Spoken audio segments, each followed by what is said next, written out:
일본을 찾는 한국인 관광객이 반으로 줄었다는 소식에 일본 언론들은 현재 어느 정도 심각한지 집중 보도를 하고 있습니다. 観光庁は8月に日本を訪れた韓国人旅行者数は30万8700人で前の年の同じ月から 48% 減ったと発表しました。 특히 관광업 비중이 큰 지방 도시들에 대한 우려가 커지고 있는 상황인데요. 그래도 일본 정부는 괜찮다고 합니다. 일본 정부는 다른 나라 사람들이 많이 와 문제가 없다는 입장입니다. 韓国人観光客について伺います。観光庁が昨日発表した8月の訪日韓国人旅行者は前年同月比で半減しました。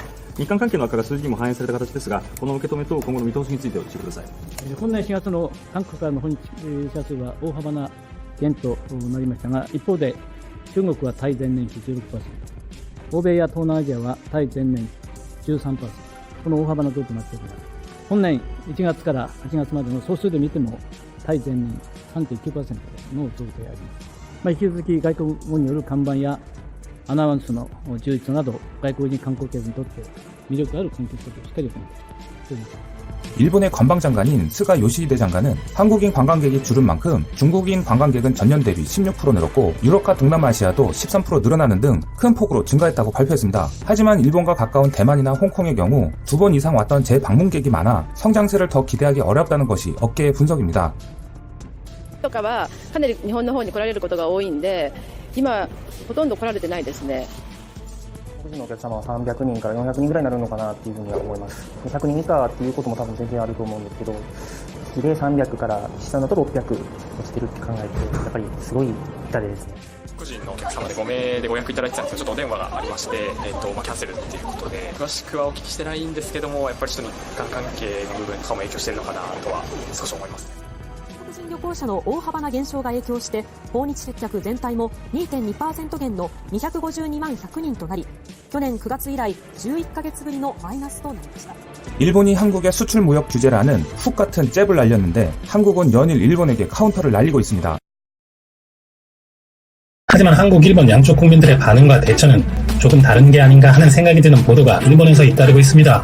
한국에서는 일본 불매운동 열기가 식을 줄 모르고 있지만 불매운동을 지자체나 정치권에서 유도하는 것에는 국민들은 거부하는 성숙한 시민의식을 보이고 있고 최근 발생한 홍대 앞 일본 여성 폭행 사건에 대해서도 한일 관계와는 별개로 엄격한 수사와 처벌을 요구했었지요. 그런데 최근 일본에서는 반한, 나아가서는 혐한을 부추기는 언론의 보도와 출판이 잇따르고 있어서 한국인들뿐만 아니라 일본에서 태어났고 한국어도 할 줄 모르지만 한국의 뿌리를 가졌다는 이유로 불안감을 넘어서 생명의 위협을 느낀다는 분들까지 계신다고 합니다. 이렇게 혐한을 하고 선동을 하는 사람들의 역사는 꽤 오래되었는데요. 일제시대 일본 관동 대지진 당시 조선인 학살 사건이 있었습니다. 1923년 도쿄와 요코하마를 중심으로 한 일본 관동 지방에 진도 7의 대지진이 발생했는데 사망자 9만 9천 명, 행방불명 4만 3천 명, 완전히 무너진 집만 12만 8천 채였다고 합니다. 엄청나게 큰 지진으로 일본 사회가 혼란스러워지는 건 당연한 일이었겠지만 그런데 지진 다음날 내각은 흉흉해진 민심을 잡기 위해 조선인을 희생양으로 삼아버립니다. 조선인이 방황을 하고 폭동을 일으키려 한다. 조선인이 우물에 독약을 집어넣었다. 말도 안 되는 유언비어를 무포시키고 계엄령을 선포했습니다. 이 거짓말을 믿었던, 아니 일부러 믿은 척 했다는 게 맞겠죠. 일본인들은 사령단을 조직하고 대대적으로 조선인들을 색출하고 조선인들을 학살했습니다. 당시 일본인에게 학살당한 조선인은 무려 6,000명에서 1만 명이 넘었다고 합니다. 진짜 말이 안 나오네요. 당시 일본 정부 언론은 오히려 이런 상황을 더 선동하고 방조함으로써 우리 동포들의 피해는 더 커졌습니다. 왠지 지금 한일 관계가 악화일로에 있는 이 상황에서 일본 정부 언론은 반한, 혐한을 부추기는 보도와 방송을 연일 하는 것을 보면 지금 상황하고 오버랩되고 일본인들이 야만스러운 군중화가 되어서 한국인들에게 피해를 주지는 않을까 걱정이 됩니다. 너무나간 오버스러운 걱정 아니냐 할 수도 있는데 일본인들이 일제시대 2차 대전 그 이후에도 했던 만행들과 해방 후 현재까지도 혐한 차별을 한 것을 보면 예전처럼 한국인을 학살하고 하는 건 상상하기 어렵지만 그 잠재되어 있던 집단적 야만성이 어떤 형태로 발휘될지는 모릅니다. 실제로 도쿄 MXTV 아침 프로그램에서는 제1한국인 3세라는 한 여성이 출연해서 불안감을 호소했는데요. 나는 일본에서 태어나 일본에서 자라고 일본의 학교를 다녀서 한국어도 할 줄 모른다. 그런데 한국으로 돌아가 라는 말을 많이 들었다. 나는 살해당해도 상관없지만 나 이후에 청소년이나 아이들은 이 일본에서 안전하게 살아갈 수 있었으면 좋겠다. 이런 표현을 보면 지금 일본 분위기가 실제로 물리적 위협까지 있을지도 모른다는 불안이 있는 상태라는 건데요. 이번에는 일본 언론 버즈피드 재팬에서 보도한 내용입니다. 이런 혐한의 사회 분위기에 시민단체도 문제의식을 가지고 성명을 냈는데 내용들은 이렇습니다.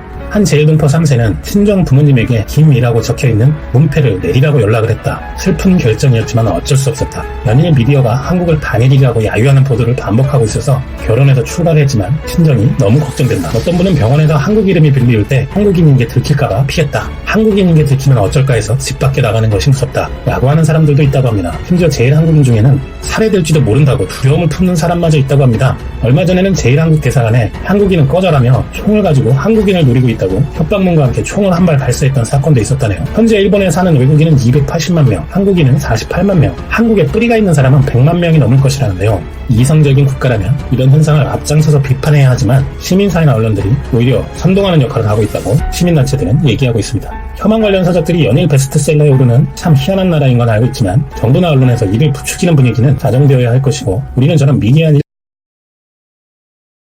주간지에서 반한 헤이트는 어디가 문제인가라는 제목으로 일본 반한의 근본적인 원인인 정치적 입장과 그에 따르는 미디어의 역할에 대해서 비판했습니다. 그는 처음부터 과격한 분위기로 몰아가고 있는 주간지들이 부추기는 측면은 분명히 있지만 전부 합쳐도 독자 수는 100만을 넘지 않는다고 했습니다. 잡지보다 영향력으로 따지면 TV가 압도적이고 텔레비전 와이드쇼에서도 혐한 발언이 잇따르고 있다고 했습니다. 한국을 방문한 일본 여성이 한국 남자의 폭행당하는 영상을 보고 그럼 일본 남성도 한국 여성을 폭행해야 한다 라고 말한 타케다 쿠니코 교수 발언은 부끄럽지만 여러 와이드쇼에서 비슷한 평론가들이 질비했다는 것이 현실이라고 말했습니다. 그럼 쓸데없이 국민 감정을 부채질하고 있는 것은 누구인가라고 봤을 때 대부분의 미디어들은 시청률을 잡기 위해서 특집 속보를 달고서 한국에 대해서 각종 부정적 이슈들을 전파하고 그것을 보고 있는 시청자가 한국을 좋아하게 될 리가 없으며 소극적인 혐한 인구를 늘리는데 일조하고 있다는 것입니다. 하지만 여기서 더 중요한 궁극적인 목표가 있다고 합니다. 미중 경제 전쟁의 영향으로 일본 주식을 요동치며 엔고가 진행되고 있고 10월에는 소비세가 10% 인상됐는데 아베 총리는 국회를 열지 않고 외유라고 칭하며 도망치고 있다고 합니다. 경기 침체, 연금 문제, 소비 침체에 대해 아베 총리는 책임을 다하려 하지 않고 이 비열한 정치 상황을 방치해 두고 한국에 대한 보도에만 집중하고 있다고 합니다. 게다가 군사 독재에 저항하여 민주화 운동을 해온 한국 대통령과 군사 독재 정권 시절 한일 수교로 공을 인정받아 할아버지의 손자인 아베 총리와는 물과 기름처럼 섞이기 힘든 사이라면서 하지만 실은 상대이기 때문에 만나지 않는 것이 수장으로서 실격이다.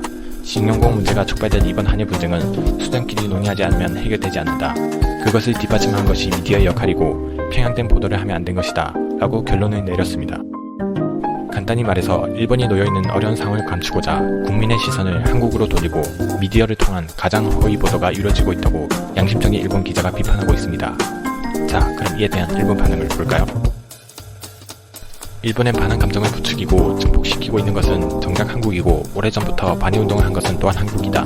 오히려 속내를 드러내지 않고 한국을 적극적으로 옹호한 것은 일본 미디어이고 애초에 일본 국민은 철저하게 한국을 좋아하지 않습니다. 국내 정치 스캔들을 한국권으로 덮는 건 사실이다. 한국이 미운 것도 사실이다. 우익들 멍청한 것도 사실이다. 아무도 부추기고 있지 않습니다. 그냥 사실을 전파했을 뿐이고 그 사실에 대해서 좋은 감정을 가질 리가 없지요. 아베 반한 지지율 상승, 한국 대통령 반일 지지율 상승, 넷 우익은 최고 상태. 반한 감정을 부채질하고 있는 것은 다름 아닌 한국 정부와 한국인입니다. 몇 번이나 국기를 불태우고 지진과 원전사고를 야유하고 인종차별적 발언을 지속해왔습니다. 본인들을 되돌아보는 계기가 됐으면 좋겠습니다. 반한 감정이 생기는 이유는 미디어가 자극제이기도 하지만 과거의 역사 문제, 현재의 경쟁관계, 미래의 불안과 걱정, 영원히 마음 편히 지낼 수 없는 태생적 한계가 있기 때문입니다. 우익들이 놀상대가 없으니 한국 때리기를 하는 것이고 한국 과격단체들도 놀상대가 없으니 일본 때리기를 하는 것입니다. 양극단이 선동선전하고 우매한 민중을 가지고 노는 것일 뿐. 적극적이고 경쟁심 강하고 떼쓰는 한국은 얌전하고 조용하고 문제를 일으키고 싶어 하지 않은 일본의 입장에서는 더티한